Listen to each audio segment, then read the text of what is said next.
Hi ಎಲ್ರಿಗೂ. ನಾನು ತುಂಬ ದಿನ ಆದಮೇಲೆ ವ್ಲಾಗ್ ಅಪ್ಲೋಡ್ ಮಾಡ್ತಾ ಇದ್ದೀನಿ. ನಾನು ಡೆಲಿವರಿ ಆದಮೇಲೆ ರಿಕವರಿ ಆಗೋದಕ್ಕೆ ಟೈಮ್ ತೊಗೊಂಡೆ. I hope you understand. ಇದು ನನ್ನದು ಡೆಲಿವರಿ ವ್ಲಾಗ್ ಆಗಿರುತ್ತೆ. ಸೋಮವಾರ ಅಂದರೆ 28 ಜುಲೈ ಮನೇಲಿ ಪೂಜೆ ಎಲ್ಲ ಮುಗಿಸಿ ನಾವು ಹೊರಡ್ತಾ ಇದ್ದೀವಿ. ನಾನು ರೆಡಿ ಆಗೋದು ಮತ್ತು ಪೂಜೆ ಮಾಡೋ ಕ್ಲಿಪ್ಪಿಂಗ್ ಎಲ್ಲ ಮಿಸ್ ಆಗಿದೆ. ಆ್ಯಕ್ಚುಲಿ ನನಗೆ 25th ಜುಲೈ ಅಂದರೆ ಶುಕ್ರವಾರನೇ ಡೇಟ್ ಕೊಟ್ಟಿದ್ದರು. ಸೊ ಮ್ಯಾಮ್ ಬ್ಯುಸಿ ಇದ್ದಿದ್ದರಿಂದ ನನಗೆ ಸ್ಯಾಟರ್ಡೆ ಬಂದರೆ ಸೆಕ್ಷನ್ ಮಾಡಿಕೊಡ್ತೀನಿ ಅಂತ ಹೇಳಿದರು. ಬಟ್ ನಾವು ನಾರ್ಮಲಿಗೆ ಟ್ರೈ ಮಾಡ್ತಿರೋದ್ರಿಂದ ನಾವು ಪೇಯ್ನ್ ಬಂದಾಗ ಬರೋಣ ಅಂತ ಹೇಳಿ ವಾಪಸ್ ಬಂದಿದ್ವಿ. ನನಗೆ ವೆಡ್ನೆಸ್ಡೇಯಿಂದನೇ ಪೇಯ್ನ್ ಸ್ಟಾರ್ಟ್ ಆಗಿತ್ತು, ಬಟ್ ತುಂಬಾ ಪೇಯ್ನ್ ಇರಲಿಲ್ಲ. ಫ್ರೈಡೇ ಹೋಗಿ ರಿಟರ್ನ್ ಬಂದಮೇಲೆ ಮತ್ತೆ ಸಂಡೇ ತುಂಬಾ ಪೇಯ್ನ್ ಆಯಿತು. ಸೊ ಮಂಡೇ ಮಾರ್ನಿಂಗು 9:30 ಮೇಲೆ ಒಳ್ಳೆ ಟೈಮ್ ಇದೆ ಅಂತ ಹೇಳಿ 10:30 ಹಂಗೆ ಹಾಸ್ಪಿಟಲ್ಗೆ ಹೋದ್ವಿ. ಹಾಸ್ಪಿಟಲ್ ರೀಚ್ ಆದಮೇಲೆ ಅಲ್ಲಿ ತುಂಬಾ ರಶ್ ಇತ್ತು. ನಾವು ಎಕ್ಸ್ಪೆಕ್ಟೇ ಮಾಡಿರಲಿಲ್ಲ, ಬಿಕಾಸ್ ನಾವು ಮಂಡೇ ಯಾವತ್ತೂ ಚೆಕಪ್ಪಿಗೆ ಹೋಗಿರಲಿಲ್ಲ.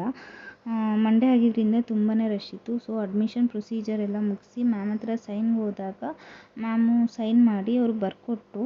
ಬಟ್ ಏನಾಯ್ತು ಅಂತ ಹೇಳಿದರೆ ಅಲ್ಲಿ ಹೋದಾಗ ಅಡ್ಮಿಷನ್ ಒಳಗೆ ಹೋದಾಗ ನನಗೆ ಗೊತ್ತಾಗಿದ್ದು ಸೆಕ್ಷನ್ಗೆ ಬರ್ಕೊಟ್ಟಿದ್ದಾರೆ ಅಂತ ಹೇಳಿ. ನರ್ಸು ಆಪ್ರೇಷನಿಗೆ ರೆಡಿ ಮಾಡ್ಕೊತಾ ಇದ್ರು. ಬಟ್ ನಾನು ಹೇಳಿದೆ ನಾನು ಸೆಕ್ಷನ್ ಮಾಡಿಸ್ಕೊಳ್ಳಲ್ಲ, ನಾರ್ಮಲ್ ಮಾಡಿಸ್ಕೋತೀನಿ ಅಂತ. ಮತ್ತು ಡಾಕ್ಟರ್ ಹತ್ರ ನನ್ನ ಹಸ್ಬೆಂಡ್ ಹೋಗಿ ಮಾತಾಡಿಕೊಂಡು ಮತ್ತೆ ಸ್ಕ್ಯಾನಿಂಗ್ ಬರ್ಕೊಟ್ರು. ಸ್ಕ್ಯಾನಿಂಗು ಬ್ಲಡ್ ಟೆಸ್ಟ್ ಎಲ್ಲ ಮಾಡಿಸ್ಕೊಂಡು ಬರೋಷ್ಟರಲ್ಲಿ 4:30 ಆಯಿತು.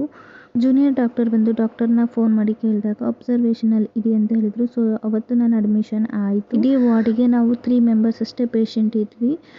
ಅವತ್ತು ನೈಟ್ ನಾನು ಫುಲ್ ನಿದ್ದೆನೇ ಮಾಡಿಲ್ಲ.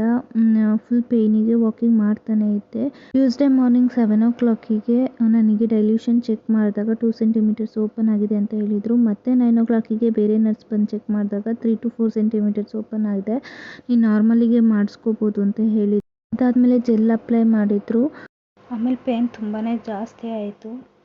ಮ್ಯಾಮ್ 1 ಗಂಟೆಗೆ ಬಂದು ಚೆಕ್ ಮಾಡಿ ಆಪ್ರೇಷನ್ ಮಾಡಿಸ್ಕೊಳ್ಳಿ, ಇಲ್ಲಾಂದರೆ ಪಾಪು ಪ್ರಾಬ್ಲಮ್ ಆಗುತ್ತೆ, ಇಲ್ಲ ಬೇರೆ ಹಾಸ್ಪಿಟಲ್ಗೆ ಹೋಗಿ ಅಂತ ಹೇಳಿ ಬೈದರು.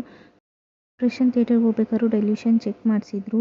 ಆಪ್ರೇಷನ್ ಥಿಯೇಟರಲ್ಲಿ ವಾಟರ್ ಕೂಡ ಬ್ರೇಕ್ ಆಯಿತು. ಅದಾದಮೇಲೆ ನನಗೆ ಸೆಕ್ಷನ್ ಮಾಡಿದರು.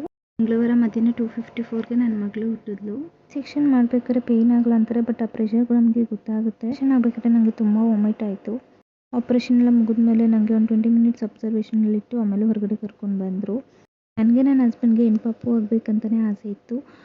ಡ್ಯೂ ಡೇಟ್ ಡಿಲೇ ಆಗಿರೋದ್ರಿಂದ ಎಲ್ಲರೂ ಗಂಡು ಪಾಪು ಆಗುತ್ತೆ ಅಂತ ಹೇಳಿ ಆಪ್ರೇಷನ್ ಥಿಯೇಟ್ರಲ್ಲಿ ಪಾಪು ತೋರಿಸಿ ಕೇಳಿದಾಗ ನಾನು ಗಂಡು ಪಾಪುನ ಅಂತಲೇ ಹೇಳ್ತಾ ಇದ್ದೀನಿ.